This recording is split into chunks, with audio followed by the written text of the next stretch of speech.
Hello there. Welcome back. Once again, we're doing the 31 Days of Halloween. We are watching 31 horror movies over the course of October, leading up to October 31st, Halloween, one of my favorite occasions. Maybe it's the costumes. Maybe it's the candy. Maybe it's the candy corn. Team Candy Corn. I know, horror. It is October 28th. We are wrapping up this series this week. I'm saving all my favorites for the end. And this is definitely one of my favorite horror movies. We're going to do three vampire movies in a row, all from the same time in the late 1980s when I was a teenager. And I grew up worshiping these movies, especially today's selection. 1987's The Lost Boys. This was a cultural phenomenon. Directed by Joel Schumacher, and this was like one of two movies to be released at the same time. Sometimes movie houses they release two of the same movies, but for different production companies. Like you had two asteroid movies, you had two volcano movies.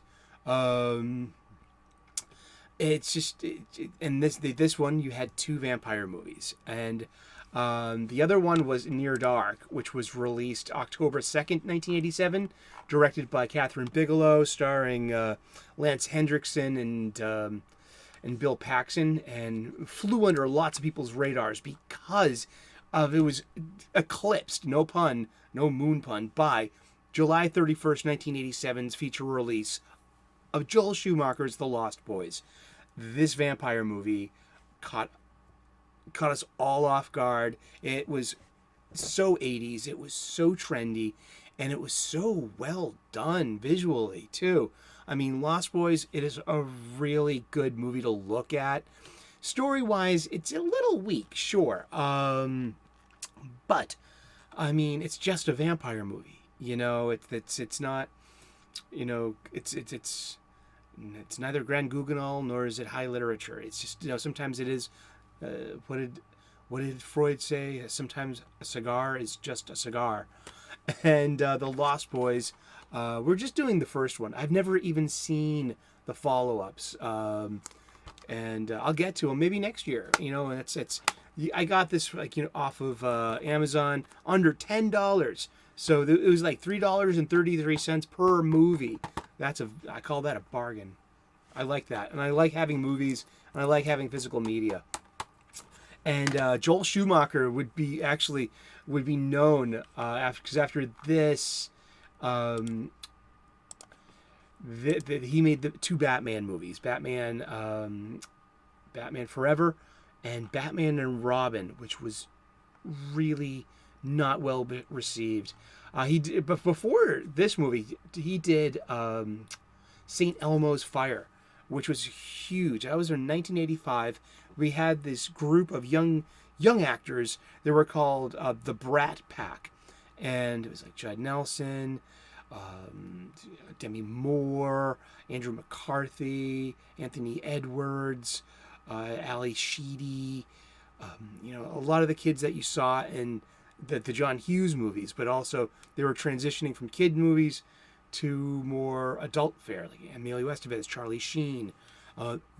The Brat Pack was meant to emulate the 1960s Rat Pack of Frank Sinatra, Sammy Davis Jr., Dean Martin, and that gang. So it was meant to, this idealized, romanticized celebrity youth culture of the 80s. Yeah, the Brat Pack.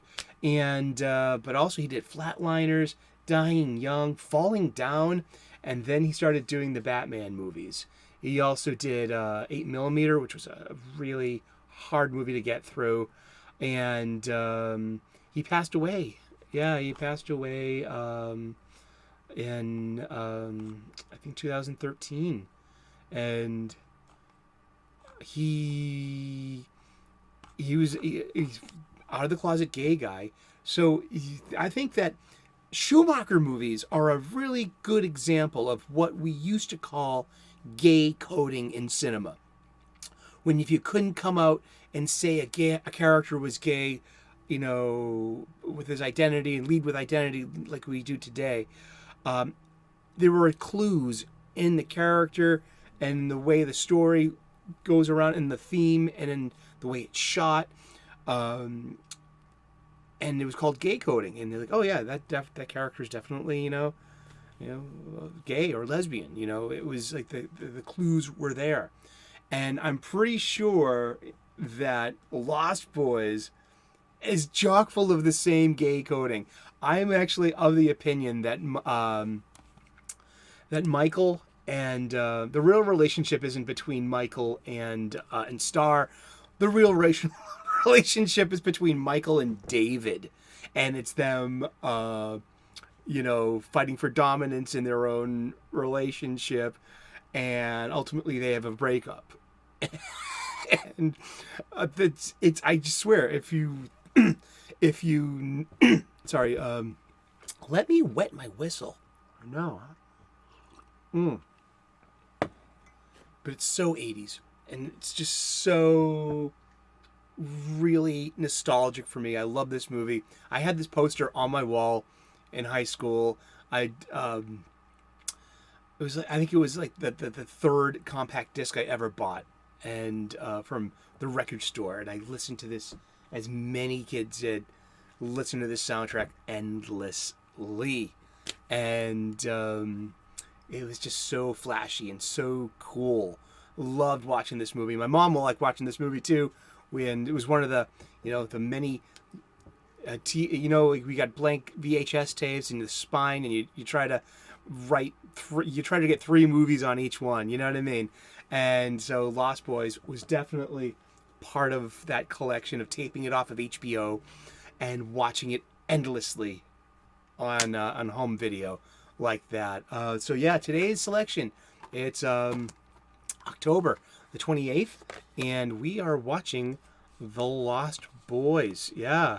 And so thank you so much for tuning in. We are wrapping up this week of the series, 31 Days of Halloween, doing 31 horror movies. Usually I'm watching all of these movies, and sometimes I'll double up on them during the week. I need to have my weekends free, so I do shoot some of these episodes in advance, and I do movie groupings, especially. Yeah, I need my Saturdays and Sundays free, to shoot content and to get my life done and to have chores. It's the maid's year off, with the coof and everything. But yeah, let's go to Santa Clara, California, the murder capital of the world, with Michael and Sam, and their newly transplanted life, and all the gay coding. Seriously, it's neither. I don't give a shit. I mean, I'm a chef. There was nothing more stereotypical in the 80s and 90s than like having a gay waiter. I mean, I came from a cloistered neighborhood, an Irish Catholic neighborhood like South Boston, where just you unlearn the things that you've learned, and just gay people are people too. Yeah, and that's it. And this is most definitely, I think this is a very gay movie in hindsight, as like looking at it as an adult now from our vantage in history, and being like, oh my gosh, yeah, this is all about Michael and David. Yeah, it's in there. I'm pretty darn sure. What do you think? Leave a comment. You are the most important part of this show. This conversation we're having right now, we are enjoying the 31 Days of Halloween. We're watching movies. We're watching horror movies, and we're talking about it. Thank you so very much for tuning in. I'm saving the best for last. These are all my favorites. Like yesterday's Lair of the White Worm, from the same age. It was released in 1988. And so you had this spike of vampire movies. And oh gosh, I loved Lair of the White Worm. And so yeah, and before that we had the original Salem's Lot, which was a made-for-TV show, movie, which is so creepy, and it uses its grotesque and like really fine points. Great casting. But yeah, so the last this week has been filled up with vampire movies, hasn't it?